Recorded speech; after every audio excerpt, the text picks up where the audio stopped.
নমস্কার দর্শক বন্ধুরা, আপনাদের সকলকে স্বাগত জানাচ্ছি রেফ স্পোর্টস বাংলার এক নতুন উপস্থাপনাতে। আমি সোমনাথ এবং আজকের এই ভিডিওতে অবশ্যই আমরা কথা বলবো ইস্ট বেঙ্গলের একটা প্রবলেম রিলেটেড। অবশ্যই জানেন যে পরশুদিন ইস্ট বেঙ্গল নামতে চলেছে আল আরাবির বিরুদ্ধে তাদের ACL 2 কোয়ালিফাইং ম্যাচে, এবং তার আগে কিন্তু ইস্ট বেঙ্গল শিবিরে যথেষ্ট চিন্তার কারণ রয়েছে।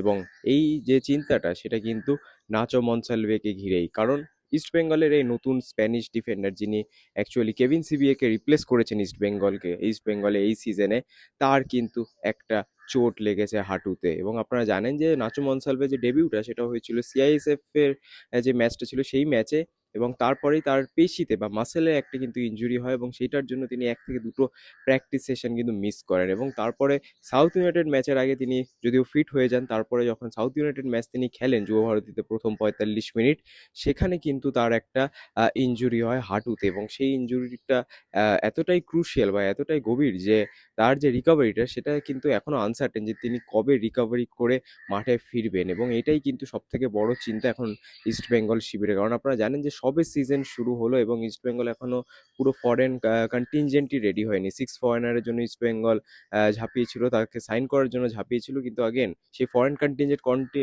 কমপ্লিট হওয়ার আগেই কিন্তু একটা এখানে বড় ইনজুরি ইস্ট বেঙ্গল ফেস করেছে, এবং এই ইনজুরিতে কিন্তু বেশ বিরক্ত কোচ অ্যান্টোনিও লোপেস হাবাসও। অবশ্যই নাচো মনসালভে এটা তারই রিক্রুটমেন্ট, তার সাজেশনেই কিন্তু তাকে ভারতে আনা হয়েছে।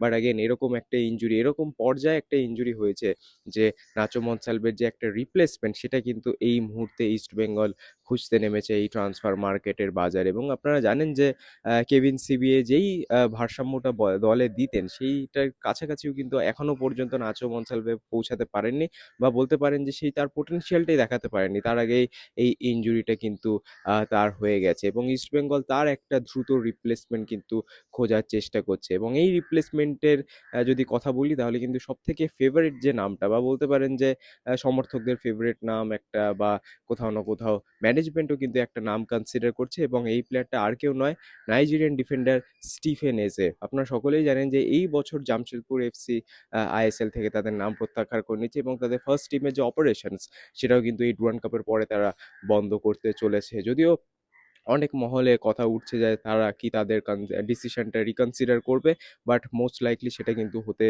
হবে না। এবং আপাতত জামশেদপুর এফসি তাদের প্লেয়ারদেরকে এনওসি দিচ্ছে না ঠিকই, but after the Durand Cup তারা কিন্তু ফ্রি হয়ে যাবে to look for other replacement, but to look for another career opportunities. তো সেই দিক থেকে কিন্তু জামশেদপুর এফসি প্রত্যেকটা প্লেয়ারই free to sign for any club এরকম একটা পরিস্থিতিতে চলে আসবে, এবং সেখানে কিন্তু ইস্টবেঙ্গল চেষ্টা করছে স্টিফেন এজেকে আনার জন্য। এবং অবশ্যই শুধু স্টিফেন এজে না, আরও profile east Bengal management shortlist করছে, কিন্তু স্টিফেন এজে বলতে পারেন এমন একজন ডিফেন্ডার যিনি কিন্তু শুধু ডিফেন্ডই করেন না, তিনি কিন্তু ভারতে খেলে যাওয়া one of the best goal scoring defenders. এবং শুধু তাই নয়, আপনারা জানেন যে ভারত ISL এর যখন আমরা কথা বলি, গোল স্কোরিং ডিফেন্ডারদের যখন কথা বলি, সব থেকে আগে মাথায় কিন্তু নাম আসে মুর্তাদা ফলের, এবং মুর্তাদা ফলের পরে যদি কেউ হয় তাহলে কিন্তু এটা সেই স্টিফেন এজে, যিনি কিন্তু শুধু ডিফেন্সের লাইনে না, গোলও কিন্তু করতে পারেন সমান দক্ষতা। এবং ড্যানি রেমেন্ডেস যেভাবে কর্নার নিচ্ছেন আপনারা দেখেছেন যে তার যে অ্যাকিউরেসিটা সেটা কিন্তু খুব ভালোভাবে কাজে লাগাতে পারবে এখানে স্টিফেন হেজে। সো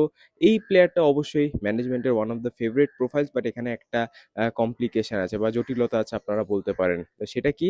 সেটা অবশ্যই আপনারা জানেন যে ইস্টবেঙ্গলের যে নাইজেরিয়ান স্ট্রাইকার এনসুঙ্গিসি এফিয়ং, তিনি কিন্তু এখনো শহরে এসে পৌঁছাননি, এবং তার যে ভিসাটা তিনিও এখনো কিন্তু হাতে পায়নি। আপাতত আজকে এই যে ভিডিওটা বানাচ্ছি এখনকার অবধি যা খবর, তিনি কিন্তু এখনো হাতে ভিসাটা পাননি, এবং এটার একমাত্র কারণ হচ্ছে আফ্রিকাতে ইবোলা এবং ইয়েলো ফিভার আউটব্রেক। আপনারা জানেন যে এরকম যখন একটা ভাইরাল এমার্জেন্সি হয় বা কোনো একটা মেডিকেল এমার্জেন্সি হয় কোনো দেশে, তখন অবশ্যই যে ভিসা প্রক্রিয়াগুলো থাকে সেগুলো কিন্তু খুব ডিলে হয়ে যায়, এবং সেখানে কিন্তু কমপ্লিকেশনস থেকে যায়।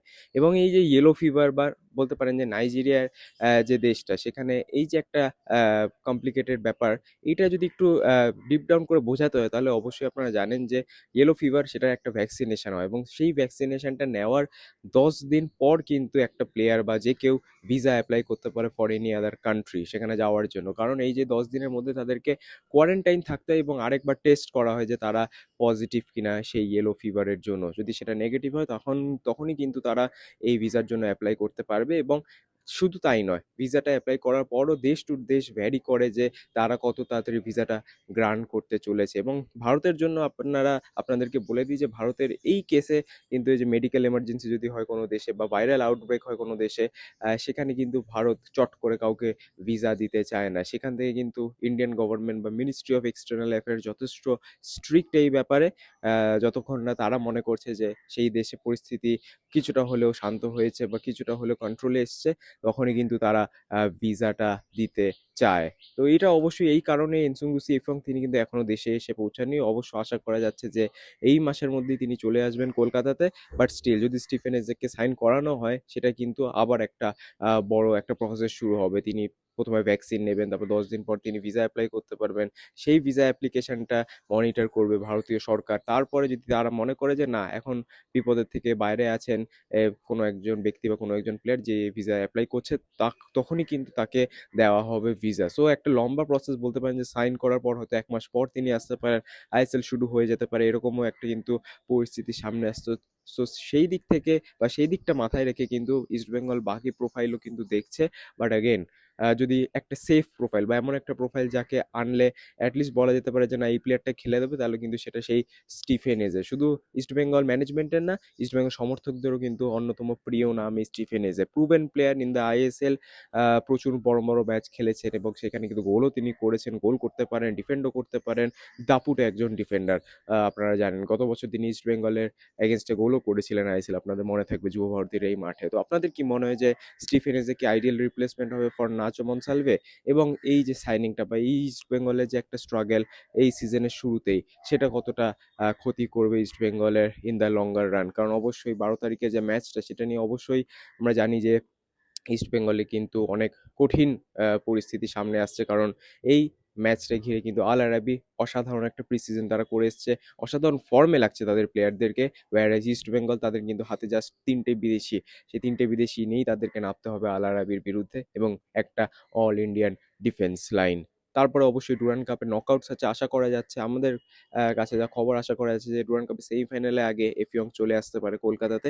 সেটা হয়তো একটুখানি হলেও স্বস্তির নিঃশ্বাস দেবে ইস্টবেঙ্গলকে। বাট অ্যাগেন, একটা ডিফেন্ডার, ফরেন ডিফেন্ডার ছাড়া কিন্তু ইস্টবেঙ্গল এই ডুরান্ড কাপটা খেলবে, এটা কিন্তু অবশ্যই একটা চিন্তার বিষয়। তারপরে অবশ্যই অক্টোবরে আইএসএল শুরু হবে, তখন ইস্টবেঙ্গল একটা ফুল ফরেন কন্টিনজেন্ট নিয়ে নামতে পারবে কিনা, সেটা সম্ভাবনাই প্রবল, সেটাই হয়তো হবে।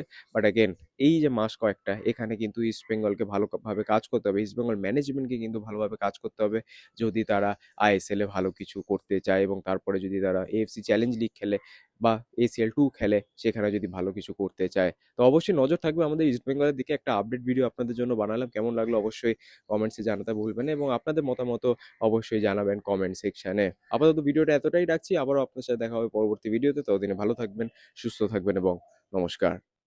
আপনারা যদি মাল্টি স্পোর্ট কাভারেজ দেখতে চান বা ফলো করেন, তাহলে কিন্তু একটাই ডেস্টিনেশন, রেভ স্পোর্টস।